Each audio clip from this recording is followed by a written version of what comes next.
Okay.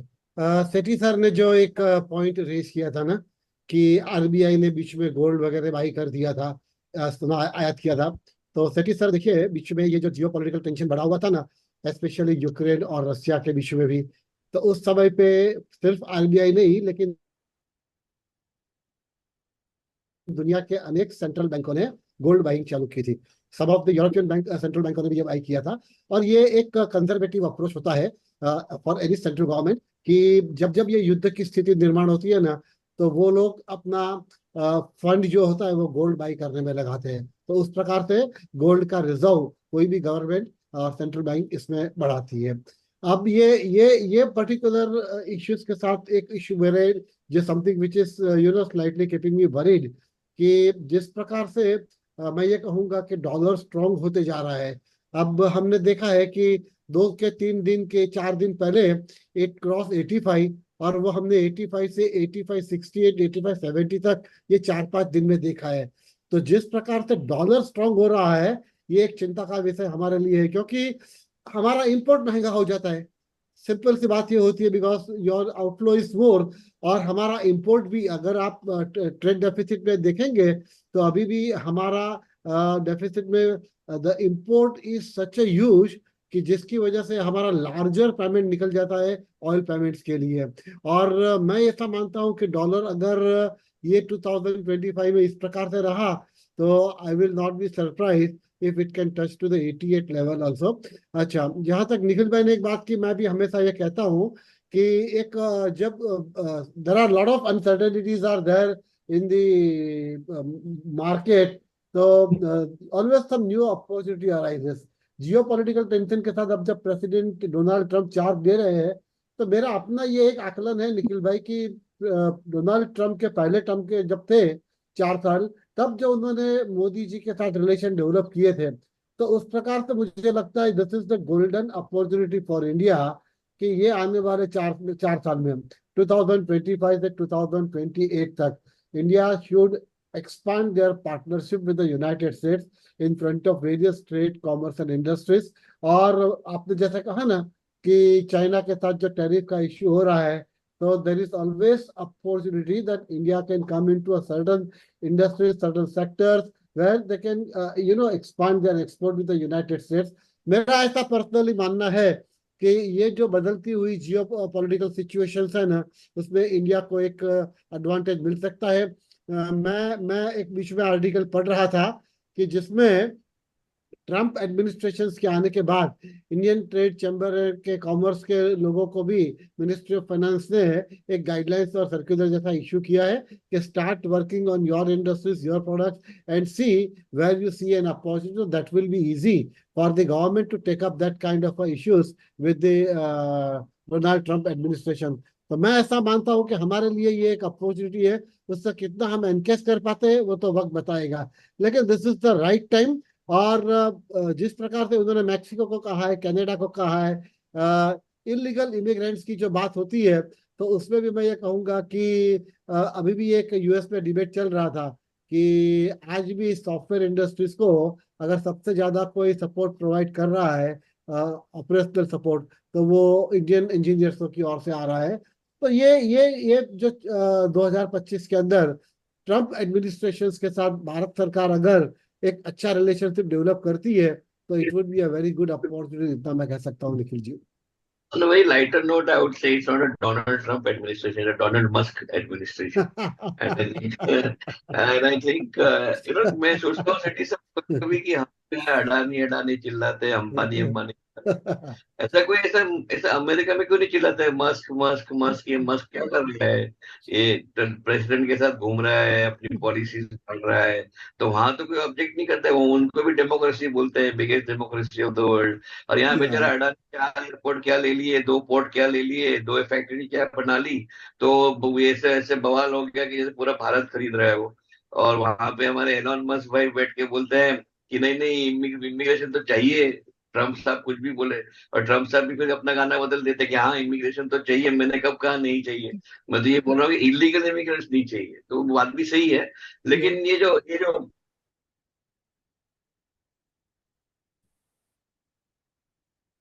ये जो बोला biggest two countries of the world that Kamlesh Bhai spoke about, and I see that different industrialists hobnobbing with politicians is dirty, is bad, and I Yeah, don't see why. yeah. But it's so illogical, right? And but then you see in America, there's an open mind, and Elon Musk is actually sitting with Donald Trump, they are counting, and then hugging him and saying, "Wow, you won! I'm so happy." Now, these are these are things that make you wonder why are we so. Why is it, and we get pushed back by all these things when Parliament doesn't. There could be many reasons for that. But on reasons like discussion, I think that's ridiculous. Suddenly discussion happens every day on every channel. Why do you want Parliament to discuss? So, What are 540 people going to discuss that 140 crore people are not discussing?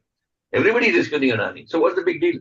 I think these things are really setting us back from an economic standpoint also because laws can't be passed, discussions don't happen. And then if you don't allow discussions to happen, the government pushes through its reforms, whether they're right or wrong. The opposition cannot contribute. So I think even from that perspective, India really needs, I don't know how it will happen, but it needs a strong parliamentary, some ethos, some philosophy where parliament actually functions. People talk, people discuss, and then say, this is good for India, let's do it. But you keep on screaming about Adani and whatever. I think that's something that but Nikhil probably bhai, I'll just add one thing on a lighter note the same way. 2 days back, I think, President elect अभी तो Donald Trump ने ये statement दिया था, Musk is there with me, but he can't be a president of United States because he was not born in America. So that kind of a challenge and risk he is not facing. But anyway, I'll tell you, being a capitalistic country ये होना ठीक है. और निखिल जी आपने ये point किया ना अभी मेरे जो मैंने आपको ये कहा when I was saying that the government of India should focus 100% on the development and growth, and especially when they see a change in the leadership in United States of America. क्योंकि जो आपने बिल्कुल सही बताया कि अगर हम political debates के अंदर पॉलिटिकल इश्यूज के अंदर ही अपनी सारे टाइम एनर्जी रिसोर्सेज को खत्म करेंगे ना और इस चीज से अगर हम हट जाएंगे तो शायद हम 5-10 साल और पीछे हो जाएंगे. और निखिल जी मुझे तो आज ये जब हम इकोनॉमिक और ग्रोथ के ऊपर बात कर रहे हैं ना तो मेरी चिंता का एक और विषय है जिसे ये फ्रीबीज जिस प्रकार से चल रहा है हमारे वहाँ रेवड़ी कल्चर जो बोल रहे हैं ना. अब very bad. कल मैं दिल्ली में सुन रहा था कि अब प्रिस्ट को और पुजारियों को भी महीने का 18,000 रुपया दिया जाएगा, महिलाओं को फ्री दिया जाएगा, ऑलरेडी फ्री ट्रैवलिंग कर दिया है, फ्री मेडिकल कर दिया है. अब सब कुछ फ्री कर देगा तो मुझे तो लगता है वो दिन भी अब दूर नहीं कि भैया आपको कहीं कुछ काम करने की जरूरत ही नहीं है, आप घर पे ही बैठो, घर पे ही आपको खाना भी आ जाएगा, फूड ग्रेन भी आ जाएगा, मिल्क भी आ जाएगा, दवाई भी आ जाएगी, आप सिर्फ घर पे बैठो और हमको वोट दो. तो this is very alarming situation है. We will have to people will have to think of it. And the best thing is I would always believe in कि you start working on generating the employment. किसी को freebies देने से मतलब create an employment, generate the employment, and that is the only way for growth of the economy. Sir economy में 5% 10% लोगों का growth होने से we can't say country is growing. 10% correct. people are growing in this country, so that is not the real growth. Numbers में आपको दिख जाएंगे कि you may be a 5th largest economy or 3rd largest economy, वो सारे numbers आपको दिखेंगे.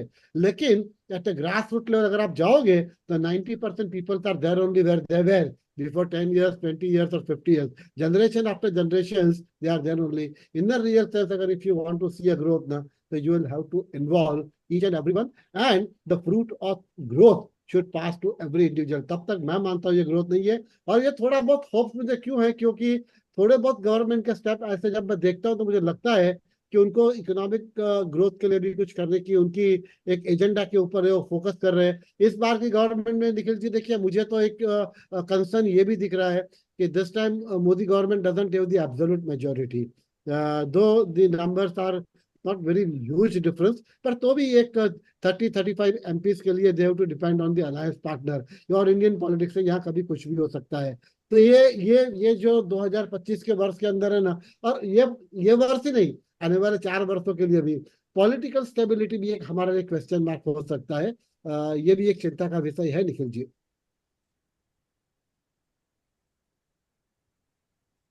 Yes, I think one thing that I'm very clear about, and you touched upon political stability. I think to end on a positive note, I would say that in spite of the BJP falling short of a simple majority on its own, the coalition it has stitched with the two larger parties looks to be very stable at this point of time. And at this point of time, there's not any possibility of this government not lasting for 5 years. मेरे ख्याल से 5 साल पूरा ये government last होने की पूरी गुंजाइश है. Am I audible? Yes, sir, Yeah, you're. yeah, yeah, Yes, yes. yeah. So I'm not sure if I'm audible, but I'll continue. Please, And so I think political stability wise, India is a bright spot in the world for the moment. There's so Nikhil ji का screen freeze हो गया है. I think there's some internet issue his side. या सेठी sir का भी freeze हो Shetty गया था sir, लग रहा है. आप कुछ बताना चाहेंगे? मेरा तो ऐसे ही फ्रीज लग रहा है. नहीं sir, it's fine, we can hear you. Sir has joined back. जी निखिल भाई. I think I had dropped out in between. Ji, we can hear you now, sir. या Yeah, yeah. As I was saying, the geopolitical, the political stability that India is having, in spite of the BJP not having a full majority on its own, is a very bright spot in the world firmament, because there are very few countries today in India, in the world, which have this sort of political stability that India has got. I think that's going to play in our favor. So to end on a very positive note, I think political stability, big plus point for India. I think going forward in the next 1 or 2 years at least, and with Mr. Modi not. I don't see him weakening or a weak prime minister or a prime minister who's like dependent on somebody to do things. I think he's doing what he did for the last 10 years, which is a very good thing. And they are moving forward in the right direction. So good, strong political stability combined with its own economic resilience, its own internal economic strength is really a bright spot. And I think we are ready to face all challenges. And I think we have the team for that. We are very good bureaucrats. We are very good institutions who are still very strong in spite of what other people might think. And I think that's a very big plus for this country, given the weaknesses of the other countries today in the world. And I think I'm very bullish. I think this India is the place to be for the next 3 years. There is no other country that will give you the type of support, the type of stability, the type of safety, the type of security that this country can give you. And I think the next 2 3 years have to be India's years, and we really have to take advantage of it. No, I hope so that this government should continue full term. That is in the interest of country and the interest of 140 crore people. Yeah. But looking at the history and background of the Nitish Kumar ji, so that's why I say it is very difficult to say what will happen. But let's, as you said, you are right, absolutely right. As of now, the things are looks very stable, and don't see any kind of a things where they try to destabilize government. और निखिल जी, मुझे तो और एक opportunity ये दिख रही है कि आने वाले ये कुछ दिनों के अंदर अगर हम अपने एक्सपोर्ट्स को ग्रो करने के लिए कुछ एक ठोस कदम, इसमें एक तो मैं तो ये कहूंगा, let government set up the panel of the experts who can recommend to the government which are the area they need to work on. They can also set up the panel to improve the efficiencies of the products and also to see how they are best price wise competitive in the global market. ये एक ऐसा दौर है निखिल जी, मैं मान रहा हूँ कि जिसमें अगर हमने लीड ले ली ना, तो आने वाले 5 साल के अंदर कि India with making a larger contribution in the global trade. आज हमारा शेयर करीबन 2% से भी कम है, लेकिन we can increase our share in the global trade only. और ये एक अपॉर्चुनिटी है. यंग, एज यू सेड कि यंग जनरेशन ये कंट्री में टैलेंट, ये हिंदुस्तान में टैलेंट है, टैलेंट की कोई कमी नहीं है. They should get the right platform. अगर वो मिलता है ना निखिल जी, तो मैं भी ऐसा मानता हूँ कि आने वाले 2-3 साल में या एटलीस्ट ये जो 5 साल का टर्म है ना, उसमें बहुत सारे हमको एक रिफॉर्म्स और चेंजेस देखने को मिल सकते हैं. जी, बिल्कुल, बिल्कुल. So I think that I am done with my comments. Shetty sir, you want to wind up? Sir, on the market, what would मैंने you like? सबको सुना. Shetty sir, बताइए, please continue. मैंने सबको सुना कि जब भी इलेक्शन नहीं होते तभी पॉलिटिकल कमेंट करने का. जी जी शेट्टी सर. जब इलेक्शन नहीं होते हैं, जिस समय इलेक्शन नहीं हो रहे हैं, उस समय आप पॉलिटिकल कमेंट कर सकते हैं. अब क्या है, गवर्नमेंट के पास एब्सोल्यूट मेजोरिटी नहीं है, तो ये इश्यू हमेशा रहेगा। हाँ, आपने देखा होगा कि अभी जो एक दो बिल है, generally the bill used to get pass easily in parliament, लेकिन इस बार the bill they to the JPC. अब हम आत्मनिर्भर बनेंगे कि पूरे पूरे देश विश्व हमारे ऊपर निर्भर हो जाए, तो हम आत्मनिर्भर बनेंगे।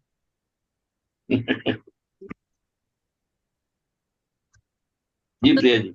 जी, एक लास्ट क्वेश्चन। मार्केट तो उतना अच्छा नहीं लग रहा है। जी प्रोग्रेस काफी होगी, रिजल्ट अच्छे आएंगे, जी इम्प्रूवमेंट होगा, लेकिन वो पी वैल्यू नहीं मिलेगी। दैट जी I am doubtful. Sir, what you think हाँ जी। About the market, Nikhil sir, Kamlesh ji, क्या प्रिया लग... जी वॉइस स्पीकिंग। सर, अब आवाज आ रही है आपको? Can you hear me now? Priya ji, मैं भी जी जी जी जी अभी आ जी। अभी आ रही। या प्रिया जी, मैं भी ये मान रहा हूँ कि 2024 में जिस प्रकार से एक फेनोमिनल रिटर्न्स देखने को मिले, उतने रिटर्न्स शायद ये वर्ष में नहीं मिलेंगे। काफी चढ़ाव उतार मार्केट में रहेगा। We will see fall of maybe 15% again, और वो मूवमेंट रहती रहेगी। मैं क्यूरियसली वेट कर रहा हूँ एफपीआई के फंड एलोकेशन के लिए। तो एफपीआई के फंड एलोकेशन एक बार हो जाते हैं ना, जनवरी सेकंड थर्ड वीक के बाद, तो इंडिया के लिए भी एटलीस्ट एक क्लियर पिक्चर अपने को मिलेगा कि how they are showing the interest in Indian equity and bond market. Nikhil sir, your views? ये अपने कमेंट्स बताइए आप। सर, जी जैसे शेरी साहब। मैं कहा प्रिया जी के कमेंट्स सुन लें। Sir, on the market I guess के डिपेंड करता है, अभी साल शुरू हुआ है और क्या खबरें आती है, खास करके 20th को Trump government will take over, तो वो भी देखना है। एंड प्रॉफिटेबिलिटी भी इस बार इशू रही है कॉर्पोरेट के लिए, तो वो भी देखते हैं कि अभी जो क्वार्टर खत्म हुआ है उसके क्या रिपोर्ट्स आते हैं। तो I think it's a mix of events, wait and watch.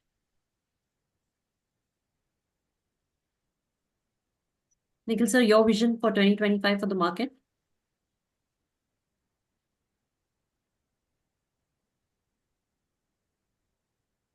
Sir, can you hear me? I think it's good to stay invested. There is no need to really worry about alternate investment. Yeah, am I audible? Yes, you are. Yeah. Yeah, I was saying that it's good to stay invested where you are. There isn't really any need for trying to reshuffle your portfolio or shift asset classes. I think that there is stability reasonable. But this one caution is that जो जिस तरह से हमें 2024 में जो हमें growth दिखा कि हमने आरओआई मिला हमें या रिटर्न इन्वेस्टमेंट जो मिला वेल्थ में, वो आरओआई ये साल में नहीं आएगा, क्योंकि आप वैसे भी हायर पे एंटर हो गए। और उसके आगे चल के क्या वही ग्रोथ आएगा, मुझे नहीं लगता है वो होगा। तो reasonable return are expected. I don't see a huge downturn. मुझे नहीं लगता है कि कोई मेल्ट डाउन होगा या कोई क्रैश होगा, या वो तो मुझे नहीं लग रहा है। लेकिन जो रिटर्न एक्सपेक्टेड, अगर 2024 का बेंचमार्क बढ़ेगी, एक्सपेक्टेशन लेके बढ़ेगी, तो जरूर आपको मायूसी होगी, जरूर आप डिसअपॉइंट हो जाएंगे। इसलिए आपके एक्सपेक्टेशन को आप काबू में रखिए, उसको थोड़ा सा आप पेयर डाउन करिए, और थोड़ा कॉशन एक्स्ट्रा एक्स्ट्रा जरा लगाइएगा, क्योंकि काफी चैलेंजेस है compare to 2024। And that one way street of 2024, everything is just going up, and there are hardly any dips. That's not going to happen. So caution, yes, but no need to panic. तो thank you sir for your comments. आज अच्छा session रहा, आज काफी दिनों के बाद हमने निखिल सर से भी चर्चा की। तो sir, thank you so much for joining us today, all of you. Nikhil sir, Kamlesh ji, Sethi sir, wishing you all again happy New Year. और To everybody. Happy New Year. Thank you. Sir, I mean, again.